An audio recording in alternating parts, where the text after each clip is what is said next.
No Escape, film de John Eric Doodle, avec entre autres Owen Wilson, Pierce Brosnan et Lake Bale, l'histoire d'une famille américaine bossant pour la compagnie des eaux Cardiff, qui doit se rendre en Thaïlande pour des raisons professionnelles et qui vont se retrouver au milieu d'une révolution du peuple thaïlandais qui veulent exécuter les Américains parce que la compagnie des eaux a racheté leur source d'eau potable. Alors, John Eric Doodle est le réalisateur entre autres de The Devil, de Quarantine et de Catacombes. Donc après avoir réalisé trois films d'horreur plutôt médiocres, il faut le reconnaître, il se tourne donc vers le thriller. Je suis mitigé sur ce film. Parce qu'il y a de bonnes idées de mise en scène, il y a quelques points qui sont bien, mais il y a pas mal de points qui me dérangent en fait. Donc, pour commencer, au niveau des bons points, j'ai beaucoup aimé la première partie du film, qui, en fait, on sent que le réalisateur a d'abord fait dans le film d'horreur de base, parce que la première partie est faite de passages qui font vraiment, qui empruntent vraiment au code du genre horreur. Ne serait-ce que les passages sans musique, les passages où on va pas savoir si la menace va se manifester ou non, ce genre de choses. Les coins d'où peuvent apparaître les ennemis qui peuvent être n'importe où. Il y a pas mal de bonnes idées là-dessus. La première partie est somme toute bien, elle se tient. Mais j'ai un gros problème. Et alors, bon, déjà, je suis un petit peu mitigé sur le message du film en fait. Parce que pendant tout le film, comment dire, déjà les personnages féminins sont très mal écrits. Les personnages féminins ne servent à rien, il faut dire. Même la femme, même Lake Bale, qui joue la femme d'Owen Wilson, est un personnage qui devient très vite saoulant. Il n'y a que les personnages masculins auxquels qu'on arrive à s'attacher et qu'on arrive à suivre. Surtout que pendant tout le périple de la famille, c'est uniquement le père qui prend les bonnes décisions. C'est uniquement le père qui va faire les choses à faire. Et quand la femme ou les filles vont tenter de faire quelque chose, ça va être de la merde.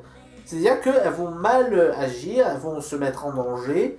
Ce genre de choses, c'est très bizarre. C'est un film qui en fait emprunte beaucoup au patriarcat et au patriotisme américain, j'ai l'impression. C'est... Alors, il y a plein de choses qui me font penser à ça, ne serait-ce que la raison pour laquelle les Thaïlandais se révoltent, c'est parce que apparemment il y aurait eu un complot fait par des pays occidentaux pour que le peuple n'ait plus le choix de céder leur eau à la société. Sauf que le mec qui a fait ça, donc le personnage de Pierce Brosnan, il n'est pas américain. Ça peut paraître nul, mais en fait, tous les Américains représentés sont représentés comme soit des victimes, soit comme les gentils. Les personnages occidentaux non américains sont présentés comme des personnages qui ont comme fait une grosse saloperie, mais qui cherchent à aider. Et la quasi-totalité des Thaïlandais sont présentés comme des connards. Ça aussi, tiens, ça m'a beaucoup surpris. À un moment donné, Pierce Brosnan dit à Owen Wilson oui, mais il faut pas en vouloir au peuple parce que le peuple, il ne cherche qu'à protéger leur famille comme toi avec tes gosses. Sauf que je sais pas comment se déroule ce genre de révolte, sur révolution. C'est possible que les choses aillent trop loin, mais les mecs n'ont pas un comportement de protecteur. D'ailleurs, pour moi, les mecs, c'est des barbares, tu vois. Ils sont représentés comme des barbares dans le film. Hein. Genre, je vois pas en quoi faire en sorte que la gamine de Owen Wilson soit forcée de lui tirer dessus par le chef des rebelles, qu'à un moment donné, le chef des rebelles tente de violer la femme d'Owen Wilson, c'est pas vraiment ce que j'appelle un comportement de mec qui cherche à protéger sa famille, quoi. Alors oui, c'est peut-être que le chef des rebelles, j'en conviens. C'est peut-être moi qui fait un petit peu une fixette là-dessus. Mais il n'y a pas que ça comme problème. Alors, la première partie est assez intéressante parce qu'il y a vraiment un côté survival. Il y a vraiment un côté où on doit se méfier de chaque coin de rue parce que on a peur pour la famille qu'elle se fasse repérer. Mais ça vire un peu. Ça commence à se dégrader et je sens que je vais me faire démonter en disant ça. Ça commence à se dégrader à partir du moment où Pierce Brosnan prend de l'importance. Mettons-nous d'accord, j'adore Pierce Brosnan. J'adore cet acteur, j'ai trouvé que c'était un excellent James Bond. Je n'ai rien contre Pierce Brosnan. Cela dit, je trouve que son personnage ne sert à rien. Je ne vois pas en quoi le fait que ce soit à cause de lui que la révolution ait lieu. De toute façon, c'est à cause de lui indirectement. C'est à cause des agents qui sont comme lui que la révolution s'est faite indirectement, alors que ça aurait pu très bien être une révolte parce que l'entreprise a acheté l'eau et que les villageois l'ont mal pris. Ça aurait pu être ça aussi. Des éléments scénaristiques assez bizarres en fait, parce que comment dire, c'est censé être des révolutionnaires, c'est censé être des manifestants, quoi, hein, les mecs qui ont comme armes des bâtons, des machettes et des cailloux. C'est comme ça qu'ils sont présentés lors de la confrontation entre les policiers et les mecs. Et puis très rapidement, on les voit avec des tanks, on les voit avec des hélicos, on les voit... C'est limite, ils ont pris possession de tout l'armement, quoi. Hein, c'est peut-être ma méconnaissance de ce genre de situation qui me fait dire ça, mais ça me paraît trop bizarre. Un autre truc qui me paraît bizarre, et là je ne sais pas si je dois le reprocher à la VF ou si je dois le reprocher au film lui-même, mais comment dire, le film avait une bonne idée, c'était de ne pas sous-titrer les dialogues. Ça peut paraître être une mauvaise idée, mais en fait c'en est une bonne parce que ça nous permet d'être encore plus plongé dans ce que ressentent les personnages. C'est-à-dire être dans le total inconnu aussi bien dans la situation que dans ce qui se dit entre les personnages, donc parmi les révolutionnaires. Donc du coup, ça donne plus de pression pour la famille. Mais, à un moment donné, t'as des passages qui sont traduits. Quand je dis traduite, c'est vraiment... alors, je sais pas si c'est la VF ou la VO. Ça ne m'étonnerait pas que ce soit seulement un problème de la VF, mais quand même. Mais il y a des passages où tu comprends ce que disent les mecs. Tu comprends ce que disent les révolutionnaires. Et tu comprends ce que disent les soldats vietnamiens. Alors que ça aurait pu continuer en langue thaïlandaise ou vietnamienne. Alors pourquoi j'y parle des Vietnamiens? Parce que à la fin, bon, pour échapper aux rebelles thaïlandais, les Vietnamiens se mettent, la famille essaye de leur échapper en longeant une rivière qui leur mène à la frontière vietnamienne. Et étant à la frontière vietnamienne, les Vietnamiens sont obligés de leur donner asile. Ceci dit, déjà, il y a un truc qui ne me va pas dans cette fin, c'est que les rebelles s'arrêtent parce que les soldats vietnamiens leur ont dit de s'arrêter.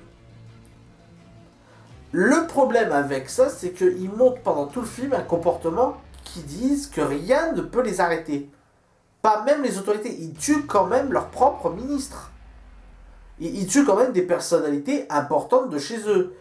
Je vois pas pourquoi ils se diraient, sous prétexte qu'il y a une possibilité de guerre, ils n'iraient pas attaquer les rebelles, leur tireraient pas sur la barque, pendant que les Vietnamiens, ils font que les tenir en joue, hein, ils les récupèrent même pas, ils sont même pas escortés, quoi, hein, c'est assez étrange. Un autre point qui est assez étrange, c'est que il y a des tentatives de développement de personnages, mais qui ne sont pas assumées. Il y a pendant un moment donné, on comprend au début que la famille a du mal avec ce déménagement. qu'elle a du mal avec le fait que le mari aille en Thaïlande pour travailler. Le problème, c'est que c'est abordé, c'est à peine survolé. Et à un moment donné, ils évoquent la façon dont l'aîné a grandi. Et ils te font tout un teaser sur ça. Ils te font tout un build-up sur comment la petite est venue au monde.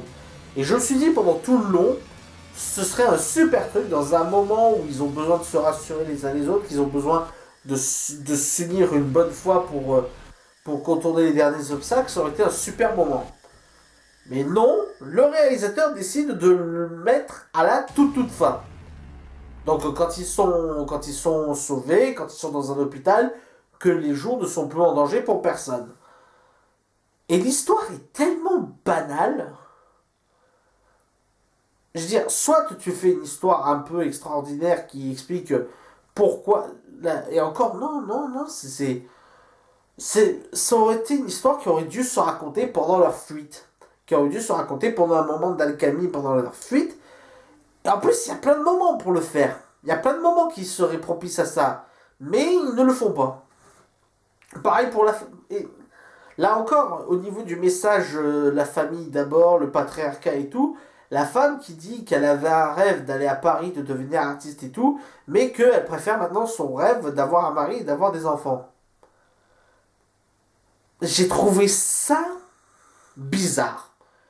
Je sais pas si c'était volontaire, mais ça sonne comme ça.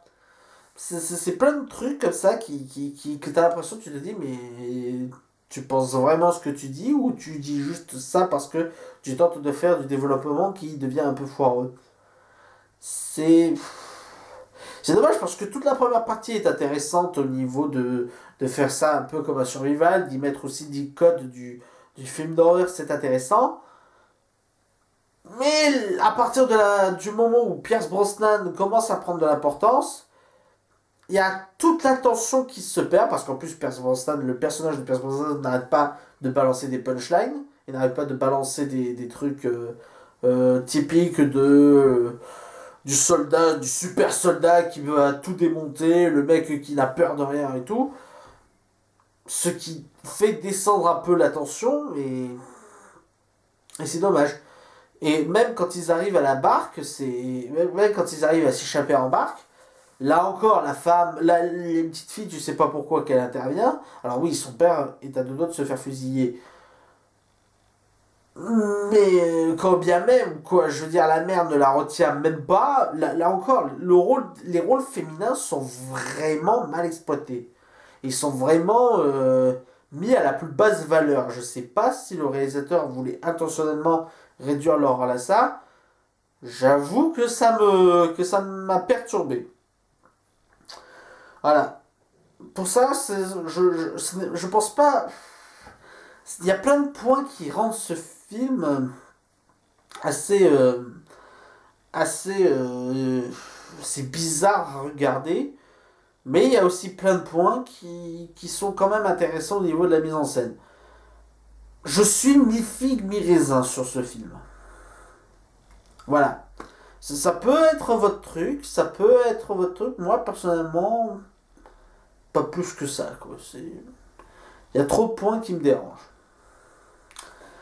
Voilà. Donc, ceci, c'était la critique de No Escape. On se revoit tout de suite pour la critique de We Are Your Friends.